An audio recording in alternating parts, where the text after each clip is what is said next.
Scott's been a member of our club since 2005, but he has this secret that he's also an Uber driver, and nobody knew it. And I have taken an Uber from Etown 30 times, and I've gotten different people every time, and I never got Scott. So I don't know why that is, but I'm curious to hear some of his stories and how all this came about. It's all yours, Scott. Hey, thanks. Can you hear me? Yes. Yep. I don't know where that picture came from. It's been a while since. I don't know where that picture came from. Scott, it's from the directory, actually. Oh, because I haven't worn a beard. And thanks, Glenn. I appreciate it. And thanks, Hob, for the invitation. Because the word blessings in your invitation certainly are one of the surprises I had when I became an Uber Lyft driver, of which I'm not currently. I may eventually be an Uber Lyft driver again. But at the moment, I'm not. So today, I'm just going to talk for like 2 or 3 minutes and take questions unless somebody has questions about a specific thing, the different topics that I could talk about, like why I started driving, why I wrote the book, the process of writing the book, about the book itself. There is a book out there. It's available everywhere, Amazon, eBay, Walmart, Barnes & Noble. It's out there, anywhere you can get it. You can only get signed copies through my website, which I think Tom is going to roll across the screen. I set up a website for the book. There's actually, it's the first in a series of books called the Real Story series. I'm really happy and excited about it. There'll actually be an updated version out in another year or 6 months from now, adding more stories and more details, a little bit about what I'm going to talk about today, possibly. So I'm just going to read real quick from the back of the book, and then one of the Amazon, can you hear me? And one of the Amazon, what do you call them, feedback, one of the Amazon reviews, so everybody will get a glimpse of what the book's about. So just in brief, on the back of the book, can you see me? I can't see myself here. Can you see the book? Yeah? Yes. Okay. Yes.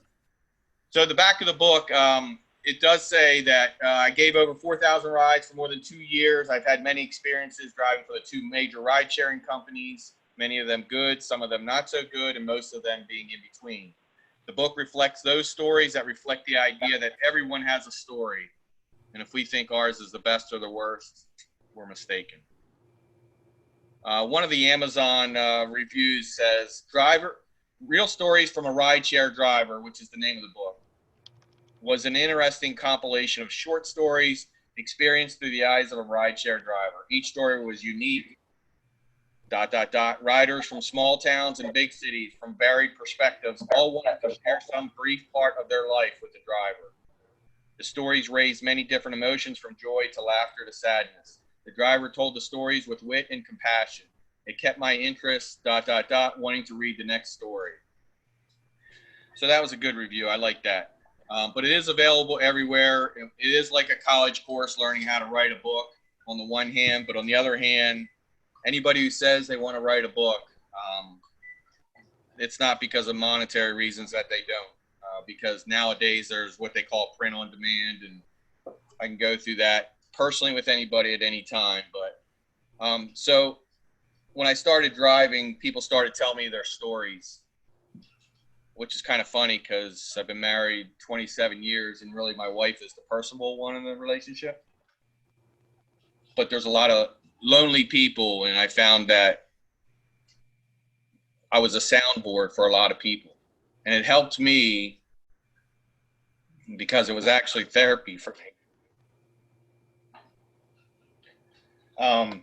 But I think I helped a lot of people, and then trying to keep in mind too, and learning the life lesson of 2 ears, one mouth. So I learned a lot about a lot of people, but one of the big things I learned too was there's these real life stories, and these are our neighbors. I drove primarily in the Mountjoy, Manheim, Lidditz area, Etown as well. Not Philadelphia, although my longest ride was 3.5 hours one way. But, and I did some Philly, but not much, and Baltimore. But what I realized that our neighbors, people going through life changes. There are neighbors. You don't have to go to a big city to realize that there are a lot of people going through a lot of things. And some of those are in the book, some happy, some funny ones, some things I didn't expect to, as well as in the book. I certainly have a more clear understanding that there are good souls and bad souls in the world. It's weird, but when you can't look at somebody with your eyes that fool us many times, you can get a sense of who they are, and good people and bad people. And it's weird because I'm not a medium or anything like that, but there are good souls that do bad things and there are bad souls that do good things. But I can tell now when I meet people if they're a good soul or bad soul. The bad ones, I certainly don't mention it, but they do exist. But there are a lot of good souls around here. We're kind of spoiled in this area. But so those are some of the things I can talk about. I noticed Jeff is still on here. Certainly I got some advice from him and his wife because his daughter wrote a couple books. There's also another author in town, Maria Snyder, who wrote a few books. But I am searching out other authors to hear more about their experiences and also advertise their books. The site you see there is the website for this book, which was my initial or one of my intentions early on. But now I have a publishing company that's going to oversee the Real Stories series. So this will be not the main website, although it is now. There'll be a main publishing website with different real stories. And I have the second and third books already planned as far as the topics and the titles. The second one is already underway. But so if anybody want to ask any questions about anything I said and I can expand upon them, try not to cry at the same time, but you can get as personal as possible as you want. I mean, I'm more than happy to talk about my life experiences now and the things that have happened to me that brought this book about, and driving too. So if anybody has any questions, I'm more than happy to expand upon that rather than bore everybody with me talking the whole time. I have a question. Of course I would. What's your most memorable ride? There really isn't one, Deb, but I can talk about some funny and some sad ones and some. You want a sad one or a happy one, or? I want a happy one. This COVID crap is sad. Let's do something happy. Yeah, and I'm on the verge of crying here, but because when you get older, I guess you get more emotional. But you've gone through a lot. We understand. So what's a happy one that you had? And a funny one. Oh, how about this one? I picked up 3 students. Well, I don't know. Some of you realize, Ken and some others, Marty, but how international Etown College is. But I didn't realize how many people they bring in, maybe not this year, but how many people they bring into Hershey Park from around the world. And they stay at Etown College. They also stay in Harrisburg as well. But there were 3 students from Kazakhstan that I picked up one morning. Unbeknownst to me, when you're an Uber and Lyft driver, you don't know how far you're going when you get the call or the ping. They call it a ping on your phone. So I show up around 8:30, 9 o'clock on the campus, and they spoke broken English at best. So they wanted to go to Ocean City, Maryland. And I tried to communicate with them that it's a little bit far from Etown. But that's what I did. I ended up taking 3 guys from Kazakhstan. For those you don't know, it's Russia. Or the USSR. Anyway, 3.5 miles one way to Ocean City, Maryland. All they had was backpacks. I gave them all the waters I had and some mints. And I didn't have any other food for them, but I gave them some advice. They had no idea what they were going to do or where. So I explained a little bit about the shore destination stuff. And I just let them right off at the sand dune on the beach practically. So that was kind of humorous. What other ones? Another funny one. Oh, okay. I picked up 5 people in Etown. Well, I have a Ford Focus, so it doesn't seat that many. So I definitely had a seat. They were regular-sized people, kind of young, mid-20s. They wanted to go to a bar in York. Well, they either were going to sit on top of each other or on the roof. So I have a hatch. So the one guy laid down in the hatch, and there was a pillow back there. And that was in York City. I forget the name of the bar down there. So we're getting there, and it's about dusk. Oh, I should tell you, I used to turn the music up for people, especially young people. They like loud music, so I turned it up every 5 minutes or so. And gosh, it's in the book, I think. What's his name? I forget his name. I said, we turned the music down. Dave, you all right back there? And, of course, he responded he was okay, but he couldn't see us. We could hear him. So we get to the parking lot, and it's dusk. And I don't know how it worked out that way, but we're all around the back of the car, and we open up the hatch, and here this guy jumps out, and there's people all looking at us all around, and I can only imagine what people thought when we got out of the car, or he got out of the hatch. He did have to buy the first beer, though, from what I understand. Jeff Marsico wrote cat sighting. Does that mean something to you? Cat sighting. Which story was that, Jeff? No, his cat showed up behind him. It was a cat fight. Oh, okay. The cat ended up behind him. Isn't that a dog? It's the dog. It's a I don't dog. have a cat. Oh, It's cat my eater. dog, Maggie. I can see. Oh, your dog is cat-like. Norwegian elk hound. And Marty says, tell us some of the stories that would inspire us to buy the book. Okay.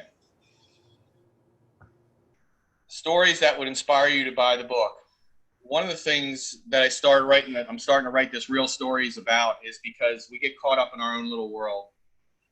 And in the book, I tried not to put my own opinion as best I could into it, but from reading it and hearing from other people, unfortunately, some of my own behaviors are reflected in some of the stories. I guess maybe fortunately. But what it does is, it's not a book that you need to pick up and read cover to cover. It's not one story. If you think you're having a tough time, you can pick up the book and see somebody else is having more of a tough time, our neighbors. One of the things, another thing also is there are those funny stories like the Frank Sinatra fan that I picked up in Mountjoy. And there's a number of stories that are funny, not just sad ones. But it gives us a glimpse outside our own little sphere and our own little world. Because we fall into that trap. I say we, I'll say myself. I fall into that trap of my own day-to-day, hour-to-hour life. And sometimes things are challenging, but to understand that there's other challenges that other people are going through every day, other Rotarians, other people in Mountjoy and Etown, even in a small town. And it gives us some hope that you're not alone, that, I picked up a lot of people who I know were alone, and they didn't have a lot of people to talk to. And this book kind of shows that you are not alone. And to tell those stories, that's for this book. And even the next few books, they're going to be real stories about specific niches of people, which I'm very excited to tell because their stories don't get told. These people in this book, most of them, they're not standing on a street corner saying, hey, look at me, woe is me. They typically will retreat into themselves, as I did. And then either have somebody to talk to or not talk to. And I think as an Uber and Lyft driver, that's one of the things you don't expect. And I know there's drivers who are very impersonal and don't say anything, but I kind of looked forward to that. If that's weird, it was because it was as much my therapy as it was for them, and they didn't realize that. It's like a teacher. They think they're just teaching people, but the reality is the students are teaching the teacher too. And the same with the book and my experiences as a driver. So those are some of the reasons. Does that help at all, Marty, on that answer? Scott, Yes. did you ever have anybody embarrass you when you pick them up? Embarrass as far as? I don't know. You look good for 69. I'll tell you, I never guessed that. Who's that? You. How old are you? When was your birthday? July 8th. Congratulations. Happy birthday. Embarrass me. Oh, yes, there were some. Definitely, there are stories that are not in the book that will go to my grave. Okay. I'm very happily married, and I'm very blessed. And that's another thing, Marty, I didn't mention. The rides and these stories, because I didn't start when I started driving. I didn't say, "Oh, I'm going to write a book someday." That's not how it works. I started driving, and then before long, people started telling me their stories, and I'm like, "Wait, I'm not asking you." They're telling me, and the reason was, as I alluded to earlier, I was trying to do 2 ears, 1 mouth. Listen, that's what people want. Not just in Uber and Lyft rides, but in our regular lives. They want to hear somebody. They want somebody to listen to them. And that's what I was doing, and not judging them. And it was going to stop there, like speaking to a wall, but better. So, my deal was that, wow, I'm struggling with some things, but I'm not alone. And I have so many blessings. And if we focus more on our blessings, just like the Rotary sign says out front of Giant now, if we focus more on our blessings, our tragedies and our trials and our tribulations, yeah, they still exist, but they're easier to get through. It's just like my own trials and tribulations were so much easier because of Rotary. And a lot of you guys are mentors and don't even realize it. And ladies, you're my peers. And, the church community, the community of Etown, I am so blessed because of what I went through. There are other people going through it. There was a 9th grader from Lower Dolphin just the other day overdosed on heroin. Can you imagine that family now?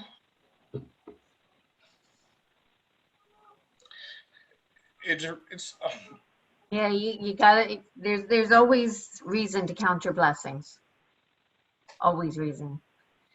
And Scott, I wanted to say, because you said about, you don't know who else has written a book. Matt Blasey is on here today. Matt's the manager down there at Members First, and he wrote, Matt, 8 Days in the Woods or something, making of the Blair Witch Project.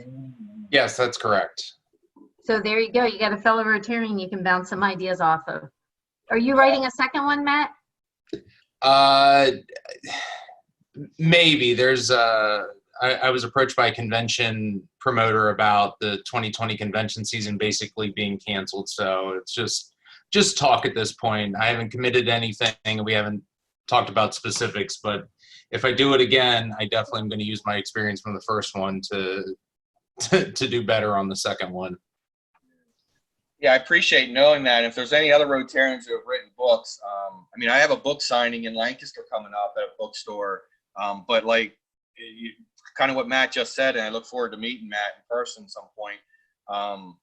You learn, and Matt will tell you if that was his first book, unless he threw $10,000 or $15,000 down to some publisher. Short of that, there's a lot of decisions to be made when writing a book. But it can be done, and it doesn't have to be a financial reason why you don't write a book. But I'm definitely looking forward to speaking to Matt, but because we're going to advertise our local book authors as well. And there's a few bookstores in Lancaster County and Dauphin County that do help with local authors as far as getting the word out. So I'm just in the beginning of touching on that, but I certainly would probably learn a few things from Matt, having him been there already. But thank you for the best way to order your book is through Amazon? The best way, well, if you want an autograph, you order it through the website. And yes, Ken, I did know that you did write some books, and you certainly were on the list of people to talk to. But yeah, if you go to my website, you can click on the Amazon link. A lot of people have that, what do you call it, Prime. You get free delivery, but you actually pay $1 or $2 more. If you buy it on my website, you get a signed copy, and of course it comes from Etown. But yeah, there's definitely things I can learn from Ken outside of even just the book, I'm sure, still in my lifetime. But to advertise local book authors is part of the reason for the other publishing company that's already just started. That's going to oversee my books. But yeah, you can go there. You can Google it. You can get it through Walmart, eBay, Barnes & Noble, like I said, just about anywhere. But how many pages is it? 72. Okay. I wanted to make it longer, but I was dragging my feet, and I don't know if Matt can relate to that on the first one, but you always want to correct and do things. And so I just went ahead and took the plunge. But the following ones are going to be closer to about 100 pages, and they are going to be real stories as well. But thank you for the question. Anybody else have any other questions? Look, we're going on. Scott, did you use a family member as an editor, or did you run? Yeah, it's interesting.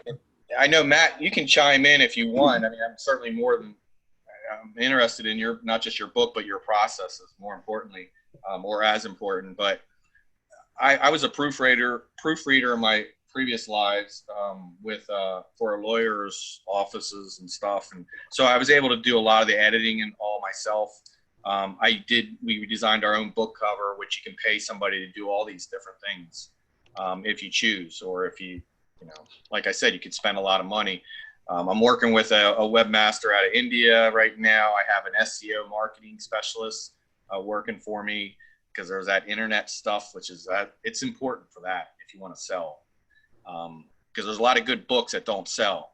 It's because they're not marketed. And there's a lot of bad books or average books that sell a lot. And that's because they were marketed properly. So I'm aware of that. I know more of what I don't know, but that's why you have specialists, I guess. Any other questions? Oh. Yeah, Debbie, are we going to address Marty's questions? Did you have more? I already read it. Cash cab. That's funny you should mention that. I don't know who wrote that, but I've heard stories of other drivers, like in Vegas, you can get a driver license and stuff. And there's a driver that has Nintendo video games in the back seat while you're driving. There's some not good stories also about other drivers.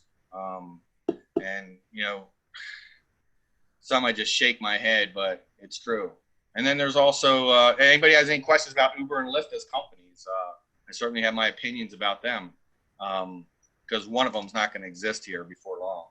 More than likely, probably Lyft will be gone, but that's my own personal opinion. Scott, do you have any comments about doing Uber Lyft near Philly or Newark Airport versus around here? Without a doubt. Around here, the people are different. When I went, I've taken many people to the Philadelphia airport, Baltimore, BWI, Northern Jersey, where the pharmaceuticals are. But in Philly, I do a ride or two in the city, and I'm not from the city, but I can get in and out of it. But the roads, the people, it's just not worth it. I've never had anybody for over 4,000 rides. No one's ever thrown up in my car. There were 3 almost. One was a dog. So no throw ups in my car. Not many drivers can say that. And Scott, and Marty, I apologize. I did miss your question. He says, how did you put the book together? Did you write a little each night after giving rides? The best time of my writing was, no, definitely not daily. And you athletes out there and probably real book writer, although I guess I'm an author now, but you get in a zone. And if you hit that zone, that's a good thing. And I may be able to allude to it. But it's just like in sports. You get in a zone and that's it. That's your focus. And I found that happened to me when I was writing. And I'd go a couple weeks and I didn't write anything. It was a struggle. That's one of the challenges, at least was for me, is to get off my butt and write. But once I got into it, it wasn't hard at all. So that's why I think I am going to be a writer someday, like a Ken or a Matt. Well, Scott, I can tell you about that. There'd be nights where I'd sit in front of the computer and I was so wanting to write, it would take me 2 hours to write one paragraph. And I would. So you go back and correct it too. Go back, correct it, and you write it in your head, but you can't get it onto the paper. And you go back and you're like, I don't like that. And you go back and then you have to re-edit 3 sentences of one paragraph because something doesn't work or you got new information. And mine was nonfiction, so I had to deal with a lot of facts and timelines and who said what. So the one thing I didn't want my book to do was read like vacuum cleaner instructions. I wanted it to flow. I wanted to find the words, and I'll tell you this, and my wife probably tell you, I have horrible grammar. So sometimes I would just word vomit onto the computer to get it down, and then I would try to go back and clean it up just because I wanted to get that thought out. And then sometimes I went back and read entire paragraphs and go, I have no idea what I'm talking about. Yeah, and I was hoping you had the secrets to it, Matt, so that's why I want to talk to you. We'll definitely talk. Ralph did put a question. When were you afraid? As a Like, are you driver, packing? You're not allowed to pack while you're a driver.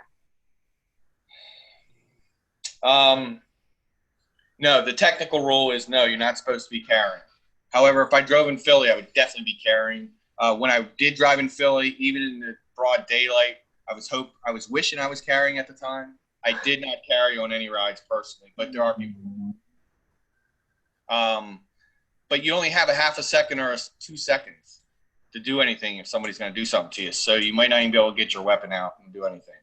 I had contingency plans to jump out of the car if I needed to, but because there were some scary rides, one or two that, like the guy that wanted to rip up the seats and jump out the window going 70 miles an hour on 283. Things like that is not a good thing to be a part of. I was fortunately able to quell. Is that a word? Quell? Squall? Squelch, yeah.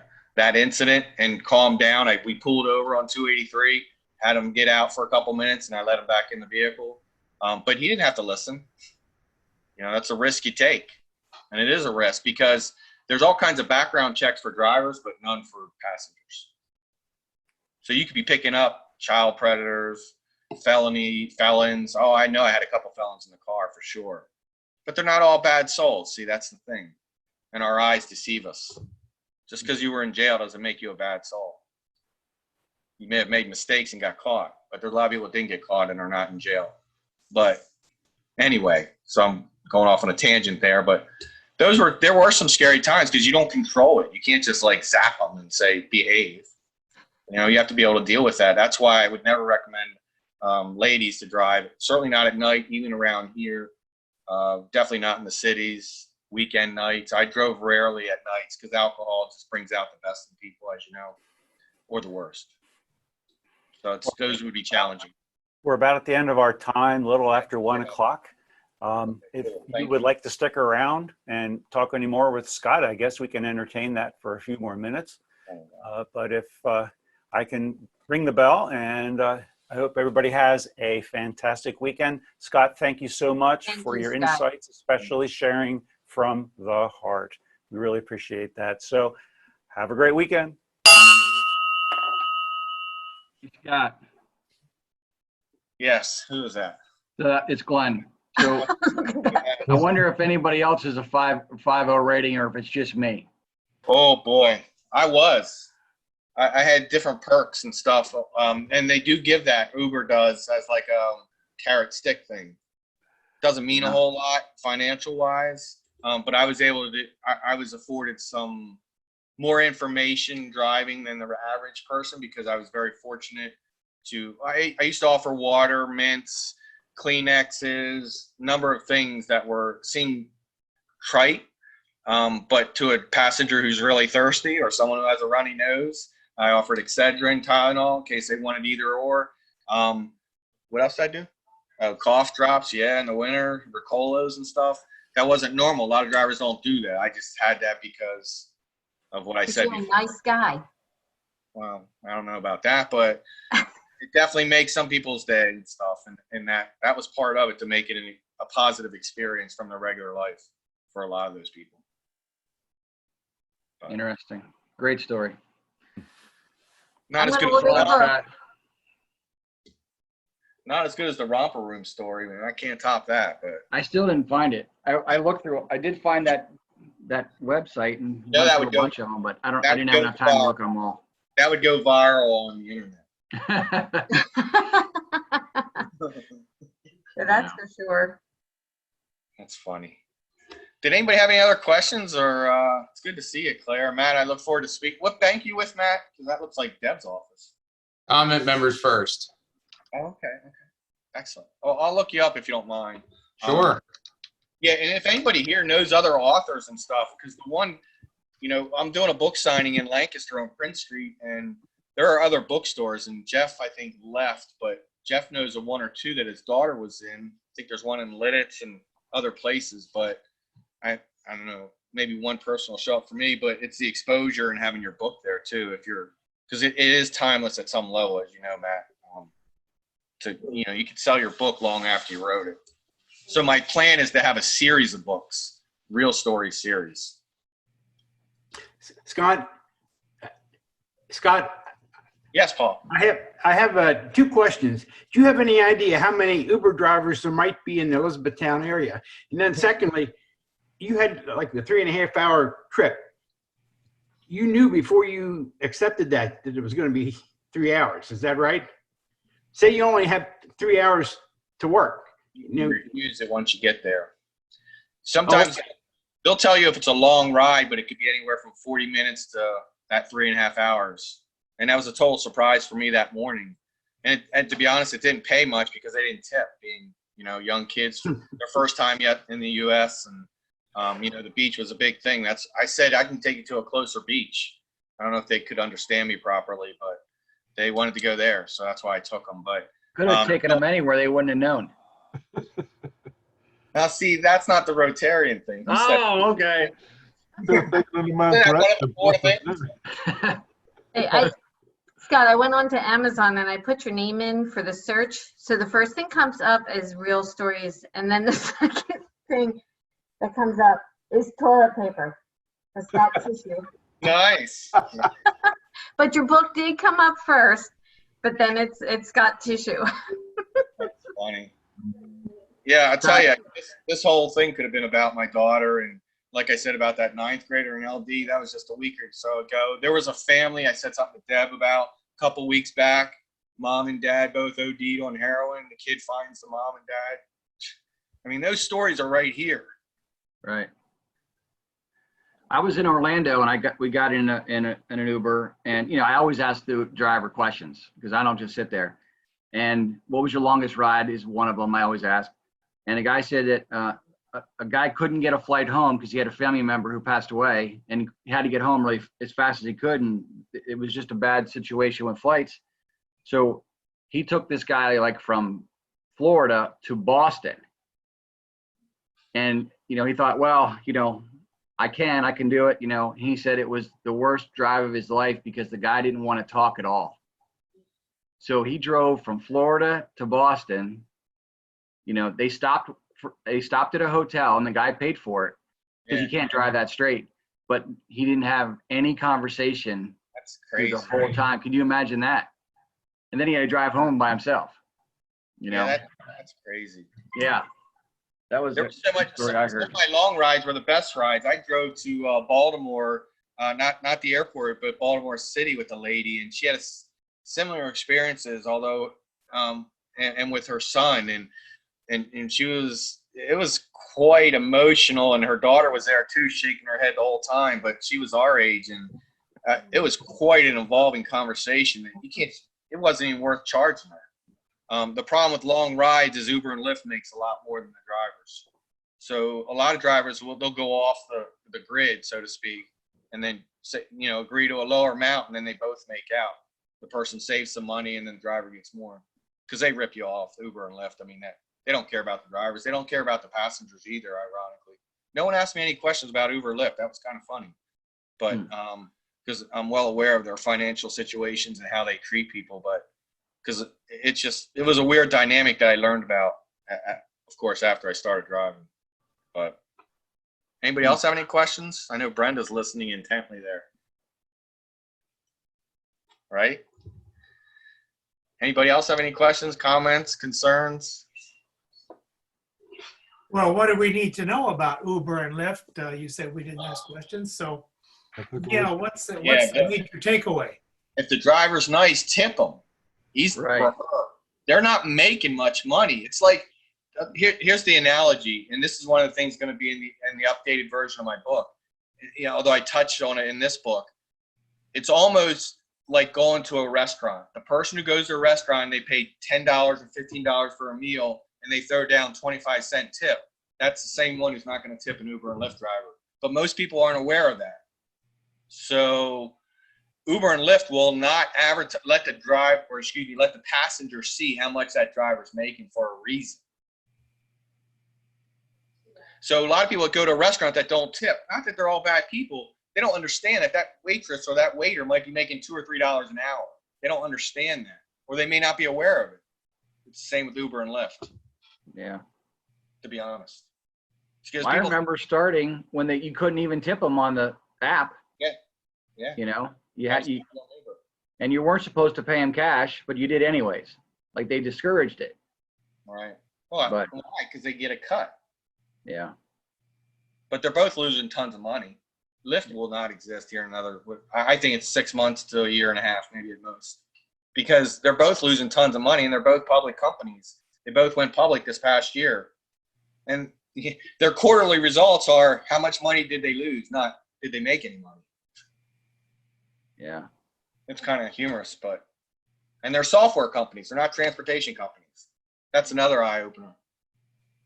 So I've never used an Uber and never used a Lyft. Can you go on and request a certain driver? Like, could Murphy say, I want Scott Cvek, since I see Murphy in the No. picture there? It's No, a but radius there's- first come, first served. Scott, there's an algorithm, correct? Like, it's going to pick the closest driver that's available. So there's ways around it. Like, when I was in Wisconsin, we wanted to get a driver to take us to a place, bring us back, and take us back again, because we were transporting a bunch of people. And he says, well, it might work, because if I'm right there and I get off my ride and then you ask for another one and I'm right there, it'll probably pick me. Yeah. But it's it's just, yeah, you can't request. I did that once or twice. And I went back and picked somebody up, but I try to do it rarely. But you know, we have good people in this area, so I was more than willing to take the risk some of the time. But if I was driving in Philly or Baltimore, forget it. No way. Glenn, didn't you have a good story with Uber at a state college, of a Penn State game, with your phone? Yeah. Yeah. Left the phone in an Uber. And you got it back. I did get it back. It was the next day, but yeah, that's a whole nother Rotary meeting. But yeah, and that guy didn't speak very good English, and it was hard to get it, but I did get it.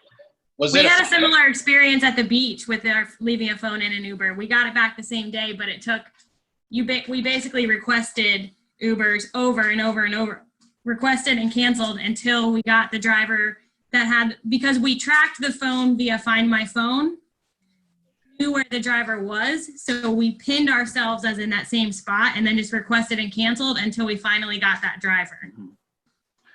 You can go through the app and it'll go back out to Uber or Lyft and then back out to that driver who had that, but that's not a guarantee. And you're supposed to pay them. Yeah, and when we did, we tipped that guy very well. He tried to get it to us many times, but you know, at State College, when you have the football games, you got traffic going all one way, so he couldn't even come back to us. Yeah. Even if he wanted to, and he didn't speak very good English, so he's trying to explain that, and you know, it was just a nightmare.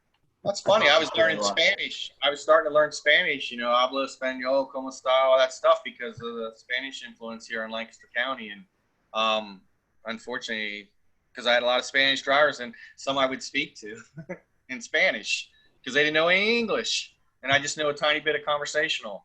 But that was interesting. A lot of people will go to or a number of people will go up to State College during football season. And they'll stay overnight Friday, start early Saturday, and work through Sunday afternoon, just driving, and make $400 or $500. But you know the traffic, and it's just crazy. I never did that. You just sit there, all right? But any other questions, comments? I don't even know how Uber's paid. Is it by the mile or by the minute? How? I don't even know.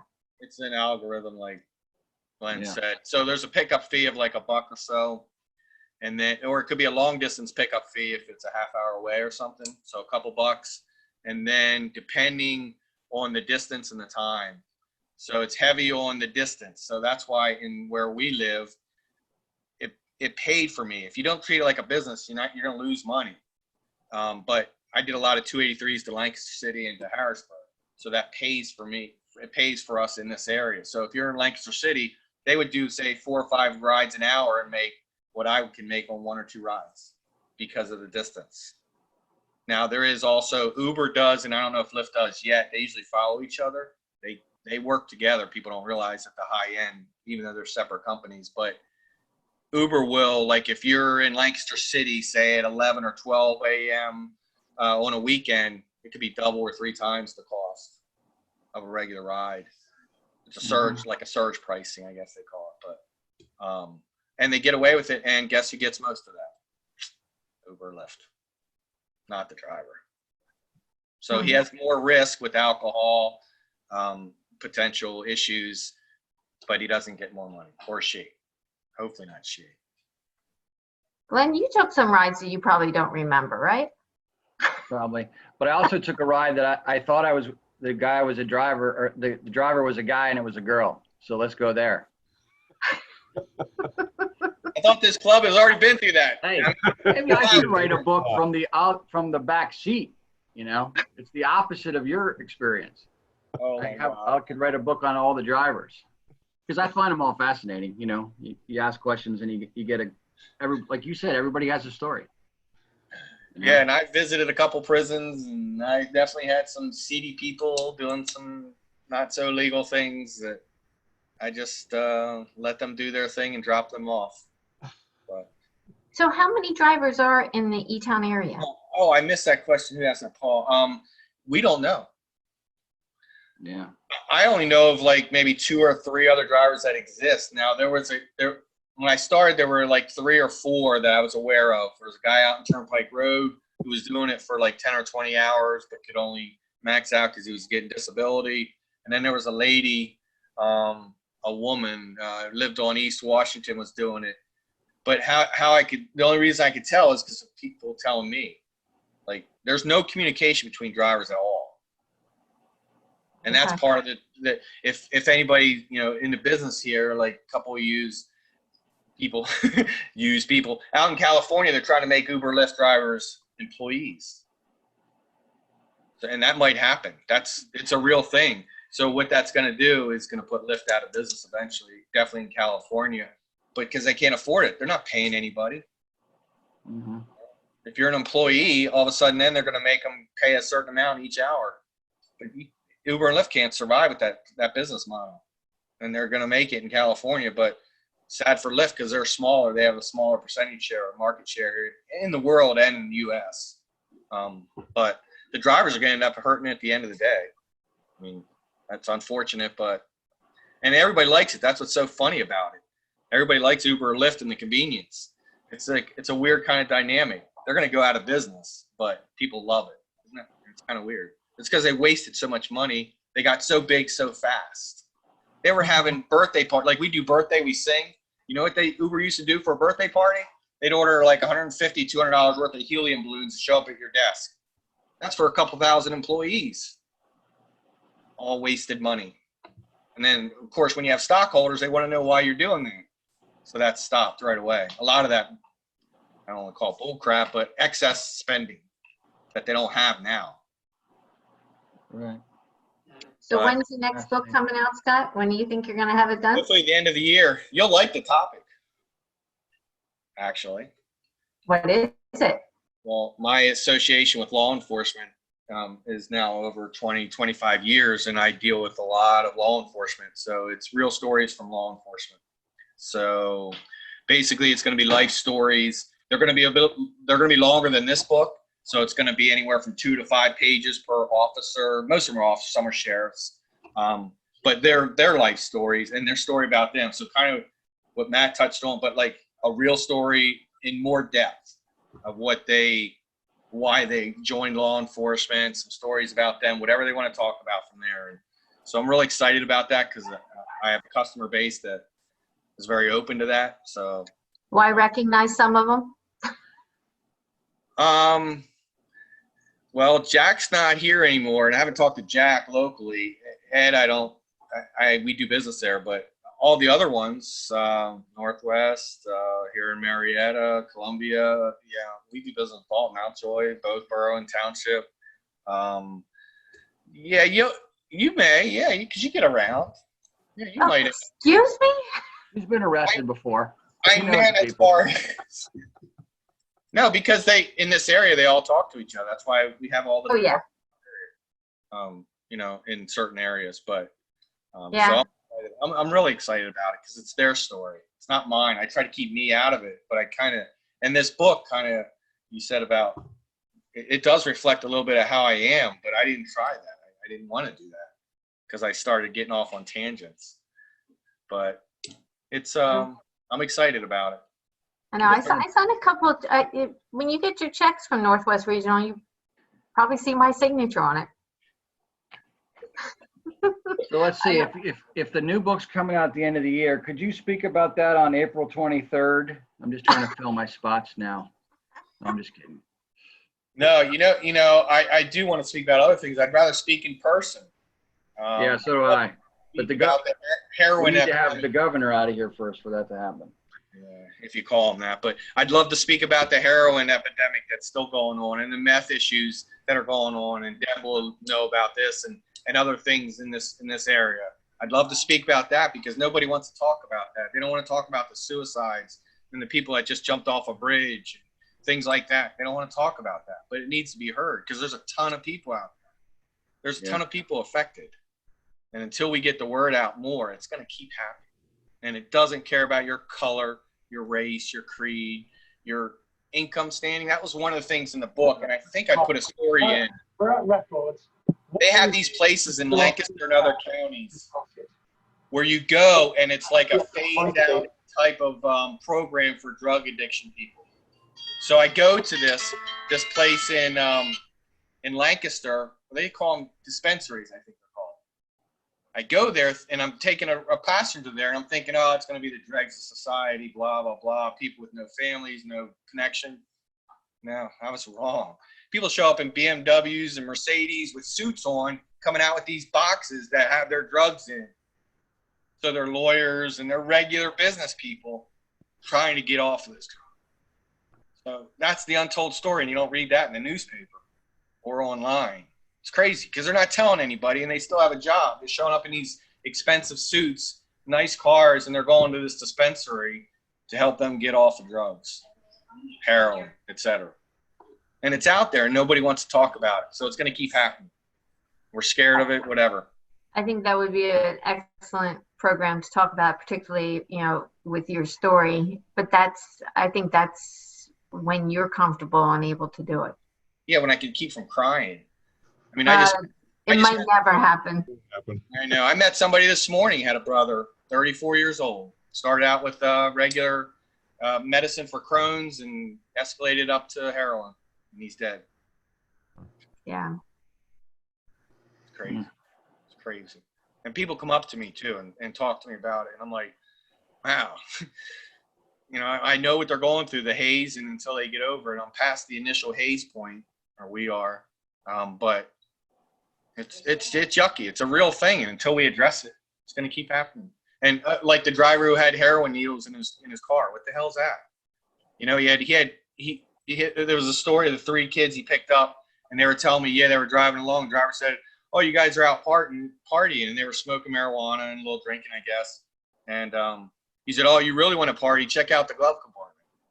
So why is that driver still on the road? Because there's no catch-20. Uber and Lyft aren't going to keep him off the road. That's scary. So he had heroin needles, so they had him stop the car, and they got out, they said. That's normal stuff. Yeah. Nobody wants to talk about it. I know, I'm going off a tangent. Sorry, Tom. You guys have business to take care of. Does anybody else have questions? No, you're it. I could talk about a number of those topics, and I would love to, Glenn, and get what's her name from, Viscom or whoever else in, because they're in the midst of it. But even her, she's a nice lady, but she's not telling everybody the whole story because people won't want to talk to her anymore. She knows the real deal, what's going on behind the scenes. Yeah. We had a really interesting speaker beginning of our last Rotary year, the gentleman who was recovered addict that's now a counselor with Naaman Center. That was excellent. I think that is posted on Facebook. I think that went on Facebook. John did that live, Facebook Live? No, recorded it and then put it on Facebook that you can click on it. What was his name? I'd have to look back. He works there now? He works for Naaman Center, not at the one in Etown. I can tell you what his name is. Jim Holmes. Yeah. Holmes. I'm sorry I missed that one. I probably would have cried at that too. Yeah, very, very powerful. Sorry, Annika, I interrupted you. No, that's okay. My question is back to Uber and Lyft. Can you run both of them at the same time? Like, how does it work when you're driving for both of them? Yeah, in this area. Yeah, in this area, definitely it makes sense to do both. I just turn one off if I get pinged, or I did. I haven't driven for What are we in July? Gosh, it's been 8 or 10 months. But yeah, I would turn one off and do the other. I did prefer either one. People say one's more expensive than the other, blah, blah, blah. It may or may not be true. They have different perks for both. But it really comes down in this area, especially in a rural area like this. You have to treat it like a business if you're going to make any money, or it's just and that's what I did. I changed my routes. I mean, there's a lack of drivers I know through Lidditz and Mannheim. That's why I did up there. And plus the people are similar to around here. I hate to say it, but it's true. There are a lot of good souls up in those areas, and there's a lack of drivers. So I would always, when I came back on 283, I used to come back from the city, Lancaster, come back on 283. Then I started going through Lidditz, come back through Mannheim. I'd never get back to Etown because there was always more rides needed. And like I said, it's a similar area to here, to Etown. So I would switch off and on. And sometimes I just keep getting pinged. Plus you hit the Renaissance Fair up there and through Mannheim, but on the weekends. So, but I never drove at night. Or mostly never. That's why I don't have throw ups. I had a couple close calls. 2 were human, 1 was a dog. I think the dog one's in the book. I don't know if I put the human ones in this book or not, but the dog one is, I think. It's funny. Well, it wouldn't have been funny to clean up, but. And I just sent you a link to the Facebook post on Jim Holmes. Thank you. Yeah, I just put it down in the chat. So. Oh, there you go. All right. All right. Thank you, everybody. I appreciate it, Scott. Thank you very much. Good Everybody to have a see great you. day. Thanks. You Thanks, guys Scott. have and I'll Bye, be talking. guys. Matt. Thank you. Sounds good. Take care. Yeah. Debbie, you know how to do it. Yep. Use it. I have the power. Yep. There you